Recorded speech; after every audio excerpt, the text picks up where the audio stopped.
ప్రేక్షకులందరికీ నమస్కారం. ప్రస్తుతం మన స్టూడియోలో ప్రముఖ ఆధ్యాత్మికవేత్త, ఆస్ట్రాలజర్ డాక్టర్ ముల్లపూడి సత్యనారాయణమూర్తి గారు ఉన్నారు. గురువుగారితో మాట్లాడేద్దాం. నమస్కారం గురు. నమస్కారం మణికంఠ గారు. జూన్ మాసంలో మీనరాశి వారి పరిస్థితి ఎలా ఉండబోతుంది గురుగారు? ఏలినాటి శని ప్రభావం, దీని తాలూకు ఇంపాక్ట్ అనేది ఈ నెల వీళ్ళ మీద ఎలా ఉండబోతుంది గురుగారు?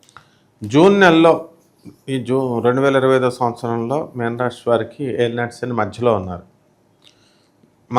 దంచవే మేనత్ మొగుడ దంచో అన్నట్టు, దంచో అన్నట్టు శనీశ్వరుడు దంచి పడేస్తున్నాడు వీళ్ళని.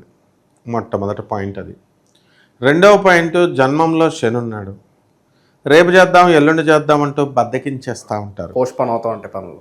పోస్ట్పోన్ పనులే కదా వీళ్ళు చేసే, తిండి కూడా రేపు తిందాం, తర్వాత తిందాం అంటూ అలా బద్ధకం అన్ని వ్యవహారాల్లో కూడా వస్తాయి. తర్వాత తిందాం అని పడుకుని పోతా ఉంటారు. మానసికంగా ఎలా ఉంటారు వీళ్ళు? మరి ఏలినాటి శని జరుగుతున్నప్పుడు మానసిక ఉత్సాహం ఉండదు, నీరసంగా ఉంటారు.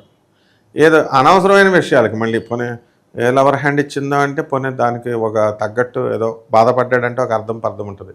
పక్కింటోళ్ళు ఎవరు హ్యాండ్ ఇస్తే ఈడు బాధపడతాడు, అట్లా అనమాట. తన ఉద్యోగం పోతే బాధపడాలి, పక్కనోడు ఉద్యోగం పోతే బాధపడతాడు. ఇలాగా అన్నెసరీ విషయాలకు కూడా ఈ యొక్క మీనరాశి వాళ్ళు బాధపడడానికి అవకాశాలు ఉంటాయి. ఇది ఏలినాటి శని ఆఖరి దశలో జరిగేటటువంటి ఫలితాలు. దీనికి గురుబలము అనేటటువంటిది అర్ధాష్టమంలో ఉన్నాడు కాబట్టి గురుగ్రహం ఇంకా పూర్తిగా పంచుకోలేదు. అండ్ నెక్స్ట్ దగ్గరికి వచ్చేసరికి ఈ యొక్క కేతు అత్యద్భుతంగా ఉన్నాడు కాబట్టి వీళ్ళందరూ కూడా ఈ మీనరాశి వాళ్ళకి శత్రుబల పైన ఆధిపత్యము సాధిస్తారు. వీళ్ళు శత్రు సంహారం జరుగుతారు. తర్వాత ఏరి పారేస్తారనమాట వీళ్ళంతా. ఆ తర్వాత విదేశాల సంబంధించినటువంటి వ్యవహారాల్లో సక్సెస్ ఉంటుంది వీళ్ళకి. సో టాప్ స్టాండర్డ్గా వెళ్ళిపోతారు, దూసుకెళ్ళిపోతారు వీళ్ళు. ఎక్స్పోర్ట్స్, ఇంపోర్ట్స్, బిజినెస్లు బ్రహ్మాండంగా ఉంటాయి. అనుకున్న పనులన్నీ కూడా మీరు సాధించుకుంటూ వెళ్తారు. అంటే ఓర్పు బాగా పెరుగుతుంది. అయితే ఫారిన్ సంబంధమైనటువంటి వ్యవహారాల్లో వీళ్ళు తెగ ప్రయత్నాలు చేస్తున్నారు చాలామంది ఈ యొక్క మీనరాశి వాళ్ళు. ఇవి సక్సెస్ అవ్వడానికి కూడా కారణాలు ఉన్నాయి. అయితే రాహు కుంభరాశిలో ఉండడం వల్ల వీళ్ళకి మానసికమైనటువంటి ఆలోచనలు చాలా ఎక్కువగా ఉంటాయి. మానసికంగా చాలా బాధపడుతూ ఉంటారనమాట. ఇప్పుడు వాళ్ళు పోలీసు ఉద్యోగం చేసినా, లాయర్ల ఉద్యోగం చేసినా, జడ్జీల ఉద్యోగం చేసినా రాహు పీడిస్తూనే ఉంటాడు కదా. ఏలినాటి శని పీడిస్తూనే ఉంటుంది కదా. వీళ్ళ ఆఫీసర్లన్నీ రాహు వదిలేస్తాడా? వదలదు. కానీ మనం మంచి కర్మ చేసుకున్నటువంటి వాళ్ళని మాత్రం వదిలేస్తాడు. కాబట్టి ప్రతి ఒక్కళ్ళు కూడా ఈ ఏలినాటి శని చాలా కష్టాలు అనుభవిస్తావు ఇది అది అని చెప్పడం కాదు, ధర్మం చేయమని చెప్పాలి. ఏలినాటి శని సమయంలో వికలాంగులకి మనం పనిగట్టుకొని వెళ్ళి సహాయం చేయాలి. వికలాంగులు, పేదవారికి, పిచ్చోళ్ళకి, వీళ్ళందరికీ కూడా, సాధువులకి, అనాథ పిల్లలకి, నిజంగా పుణ్య సంస్కారం ఉన్నటువంటి వాళ్ళకి ఎవరికైనా సరే వాళ్ళు వెళ్ళి ఆటోమేటిక్గా శనీశ్వరుడే వాళ్ళ రూపంలో వచ్చి నాకు టీవీ పిచ్చు అని అడుగుతారు. పిచ్చోళ్ళే వచ్చి అడుగుతారు. అది విచిత్రం. అక్కడ మనం ఆ రోజు ఈ యొక్క గమనిస్తే శని జయంతి రోజునో లేకపోతే ఏలినాటి శని మనకు జరిగే టైంలోనో వాళ్ళు అడగడం అనేది జరుగుతుంది. అంటే మనలో ఉన్నటువంటి కర్మను తీసేయడానికి వీళ్ళు అడుగుతారనమాట. సో ఆ విధంగా వృత్తి, వ్యాపార, ఉద్యోగ విషయాల్లో బ్రహ్మాండంగా ఉంది. వైవాహిక జీవితం ఎలా ఉండబోతుంది గురుగారు? వైవాహిక జీవితం కూడా ఏం పర్వాలేదు, గొడవలు ఏం లేవు. ఏలినాటి శని జరుగుతున్నంత మాత్రాన ఏ విషయాల్లో మరి బాగా జాగ్రత్తగా ఉండాలంటారు వీళ్ళు? ఈ సమయం అసంతృప్తి ఉంటుంది ఎక్కువ, మనసు పీడిస్తూ ఉంటుంది. అంటే ఉల్లాసంగా ఉండదు, అదొకటే. బాగా డబ్బులు వస్తాయి బస్తాల కొద్దీ, కానీ తృప్తి ఉండదు. ఎక్కడో ఏదో పోగొట్టుకున్నట్టు ఉంటుంది అనమాట. మొత్తం అందరూ ఉంటారు చుట్టూ, మనుషులు అంతా కూడా ఎక్కడో ఏదో లోపం, ఆ లోపం అనేది కనబడదు అనమాట. ఆ విధంగా వ్యాపారాలు, బట్టల షాపులు, ఆ తర్వాత ఈ యొక్క హోటల్ ఇండస్ట్రీ ఇలాంటి బిజినెస్లు అన్నీ బాగుంటాయి. అయితే వీళ్ళందరికీ కూడా శుక్రుడు చాలా బాగున్నాడు కాబట్టి మీనరాశి వాళ్ళకి ఆల్రెడీ సరదా, వీళ్ళకందరికీ కూడా సరదా అనమాట. ఏంటంటే సినిమాలు తీయడం. కాబట్టి సినిమా, వైల్డ్ ఫోటోగ్రఫీ ఇలాంటి ఫీల్డ్స్లోకి వెళ్ళిపోవాలి. అండ్ మీడియా రంగాలలో వీళ్ళు కనుక చేసుకుంటే వాళ్ళకి మంచి డబ్బులు రావడానికి అవకాశాలు ఉన్నాయి.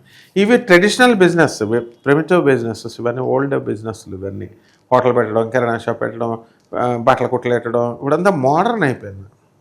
కాబట్టి సాఫ్ట్వేర్ రంగంలోనే మనం పెట్టాలేమో, సాఫ్ట్వేర్ కంపెనీస్ పెట్టాలేమో అని అనుకుంటాం. కానీ ఈ యొక్క సినిమా ఫీల్డ్లో వీళ్ళు కనుక పెట్టుబడులు పెట్టి వీళ్ళు కనుక మంచిగా డబ్బులు మీడియా రంగంలో ఉండి అట్లీస్ట్ స్లీపింగ్ పార్ట్నర్స్గా ఉండి వీళ్ళు చేసుకుంటే బాగుంటుంది. ఉద్యోగస్తులు ఎలా ఉంటుంది గురుగారు? ట్రాన్స్ఫర్లు ఎక్స్పెక్ట్ చేస్తారు, ప్రమోషన్లు ఎక్స్పెక్ట్ చేస్తారు, కొత్త ఆఫర్ వస్తే కంపెనీ మారొచ్చా లేదన్న ఆలోచనలో ఉంటారు. వీళ్ళకి ఎలా ఉంటుంది? కొత్త కంపెనీల్లో ఆఫర్ స్ట్రాంగ్గా ఉంటేనే వెళ్ళాలి, హోల్డ్లో పెట్టడానికి అవకాశాలు ఉంటాయి. అలాగే వీళ్ళ జాబులు మారడానికి కూడా అనుకూలమైన సమయం కాదు ఇది. అండ్ నెక్స్ట్ ఎల్నెట్సన్ కదా, అర్ధాష్టమ గురుడు, అందువల్ల ఇంకా కొంచెం టైం ఉంది మారడానికి. ఇక ట్రాన్స్ఫర్స్ వస్తాయి కానీ వీళ్ళు కోరుకున్న చోట్లకు కాదు. చాలామంది ఇప్పుడు సొంత ఇళ్లలో ఉంటున్నారు, వీళ్ళ ఓనర్లు వీళ్ళని ఖాళీ చేసేయమంటారు. ఎందుకు? స్థాన భ్రంశం వచ్చింది గురుడు. అలాగే ఊర్ల భ్రంశము, వేరే ఊర్లకు వెళ్ళడము, వేరే చోట్లకు వెళ్ళడము, ఇలాంటివన్నీ కూడా జరుగుతాయి అన్నమాట. ఓకే, ఇక ఆరోగ్యపరంగా ఎలా ఉండబోతుంది గురుగారు వీళ్ళకి? ఏలినాటి ఆరోగ్యం బాగుండదు ఎప్పుడు కూడా ఎవరికైనా. ఏ మోకాళ్ళ నొప్పులో, ముక్కు నొప్పులో, చీముడో, ఇలా ఏదో ఒక నొప్పులు అనేటటువంటివి వస్తాయి. ఒక విచిత్రమైనటువంటి నొప్పి వీళ్ళకి వస్తుంది. ఎలా అంటే మేన రాశి వాళ్ళందరూ పడుకుంటే ఒకే టైంకి ఆత్మ పట్టుకోవడం, భూత ప్రేత పట్టుకోవడం ఇవి వస్తాయి. బాగా చదువుకున్నటువంటి ఒక ఆమె, వాళ్ళ కొడుకు కరెక్ట్గా 34 సంవత్సరాలంట, ఒకే టైంలో నొప్పి వస్తుందంట. సో ఎందుకు అంటే వాళ్ళ హస్బెండ్ చనిపోయాడు, అతనికి ఉన్నటువంటి డయాబెటీస్, ఈ రోగాలు కూడా, ఆ ఎనర్జీస్ అన్నీ కూడా మళ్ళీ మా అబ్బాయి మీదకి వస్తాయా? ఎందుకంటే వాళ్ళు ఎక్స్పీరియన్స్ చేస్తారు ఆ ప్రభావం అంతా. అతను చచ్చిపోయినప్పుడు అనుభవాలు ఏవైతే ఉన్నాయో ఆ అనుభవాలన్నీ కూడా ఇతన్ని పట్టుకోవడం వల్ల ఇతనికి ఏమైనా ఎనర్జీస్ ట్రాన్స్ఫర్ అవుతాయా అనేటటువంటి సందేహాలు అడుగుతారు. వీళ్ళంతా విజ్ఞానవంతులు వీళ్ళు, కాబట్టి అబ్జర్వేషన్స్తో చేస్తారు వీళ్ళు, డౌట్స్ అడిగేటటువంటి వాళ్ళు. సో అలాంటివి జరగడానికి అవకాశాలు ఉన్నాయి. భూత ప్రేత పిశాచాలు కూడా పట్టుకోవడానికి అవకాశాలు ఉంటాయి. మొన్న ఒకడు వచ్చాడు రామయోగన్ నా దగ్గరికి. నేను వీరబ్రహ్మేంద్ర స్వామి వారి గురించి చెప్తాను, లేకపోతే ఈ యొక్క మాణికేశ్వరి మాత వైభవం గురించి చెప్తాను అన్నాడు. సరే చెప్పాను. వెళ్ళి ఆ తర్వాత మీడియా ముందు కూర్చొని ఏం చెప్తున్నాడు, నేనే వీరబ్రహ్మేంద్ర స్వామి ఆత్మని, అలాగే వీరబ్రహ్మేంద్ర స్వామికి నేను నా పేరు ఆ ఆత్మజ్ఞానంలో రాసి ఉంది, కాలజ్ఞానంలో అన్నాడు. లక్షల మంది చూస్తారు జనం. అంతేకాకుండా గురుగారు మీరు చాలా ఇచ్చేస్తున్నారండి, సూపర్ అండి, ఇప్పుడు అన్నీ కూడా పేకాట ఆడేవాళ్ళు, ఇంకా పనికిమాలిన పనులు చేసేవాళ్ళే ఉన్నారండి. మరి అలాంటి వాళ్ళు అంతా కూడా మీరు ఇదండి కారణజన్మలు అండి, సూపర్ అండి అని అన్నారు. అంటే వీరబ్రహ్మేంద్ర స్వామికి మామూలు గొట్టంగాడికి కూడా తేడా తెలియట్లేదు జనాలకి. ఇప్పుడు ఒక కల్కి భగవాన్ అని ఒకడు వచ్చాడు ఆ కాలంలో, నేను చిన్నప్పుడు, కోట్లు సంపాదించాడు కల్కి భగవాన్ పద్మావతి అని. ఈ వెధవ జనం, చెత్త జనం అంతా లక్షల మంది కూడా వెళ్ళిపోయారనమాట. వెళ్ళిపోయి వాడి బిల్డింగ్లు అవి ఇవి కట్టారు. వాడి దేవుడు అంటే వీళ్ళకి సిగ్గుసారం లేదు. గోగినేని బాబు లాంటి వాళ్ళు పాపం అలాంటి కాదు అని చెప్పినా వీళ్ళు వినరు. అలా ఈ యొక్క మేన రాశి వాళ్ళందరికీ కూడా అలాంటి వాళ్ళు తగులుతారనమాట. ఎలా అంటే మేమే దేవుళ్ళం, మేమే శక్తివంతులం అని అంటే వాడు ఎంత నేను నమ్మనన్నా సరే వాడు లాస్ట్కి ఏదోలాగా నమ్మేస్తాడు. ఇది ఎల్నెట్స్ ప్రభావం. ఇప్పుడు వీటి నుంచి జాగ్రత్త పడితే సరిపోతుంది. ఇక శనికి సంబంధించి ఎలాంటి పరిహారాలు చేసుకోవడం ద్వారా కాస్త ఉపశమనం ఉంటుందంటారు గురుగారు? వికలాంగులకి దాన ధర్మాలు, పేదవారికి కనబడితే వాళ్ళకి దాన ధర్మాలు, అనాథ పిల్లలకి దాన ధర్మాలు, అండ్ సాధు సత్పురుషులకి పాపం వాళ్ళకి కనబడితే వాళ్ళకి ఎవరు డబ్బులు ఎవరు, మన సెన్స్ తెలిసిపోద్ది మనకి. ఇప్పుడు రోడ్డు మీద ఎవడైతే కనబడతాడో ఏదో 10 రూపాయలు 20 రూపాయలు అని కాదు, మనకు తగ్గిందే ఇప్పుడు ప్రపోర్షనేట్గా. ఇది మెయిన్ రెమెడీ అమ్మా.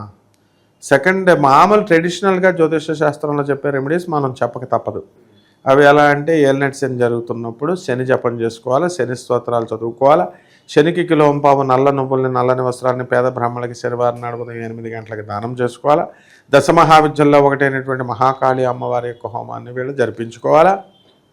ఈ రకంగా ఇవన్నీ మామూలు. రావి చెట్టుకి శుభ్రంగా నీళ్లు పోసి రావి చెట్టుకి 108 ప్రదక్షిణాలు చేసుకోవాలా. ఈ రకంగా చేసుకోవాలి, బిల్డప్లో చేయకూడదు. చాలామంది నువ్వు గమనించు, ఇప్పుడు మేము ఎవరింటికైనా వెళితే ఈ యొక్క పంతుల వృత్తిలో ఉన్నవాళ్ళు, సిద్ధాంత వృత్తిలో ఉన్నటువంటి వాళ్ళు, పీఠాధిపతులు అని దొంగ పీఠాలు, దొంగ ఈ వ్యవహారాలే కదా. పాపం వాళ్ళు ఎంతో యజమానులు ఎంతో ఏమండి టీ తాగుతారా అండి అని అడిగేవారు. నా చిన్నప్పటి నుంచి చూస్తున్నాను నేను. అబ్బే తాగమంటారు, టీ తాగం కాఫీ తాగం. పాలు కలపమంటారా అంటారు, పాలు కలిపి ఇస్తారు, తాగుతారు.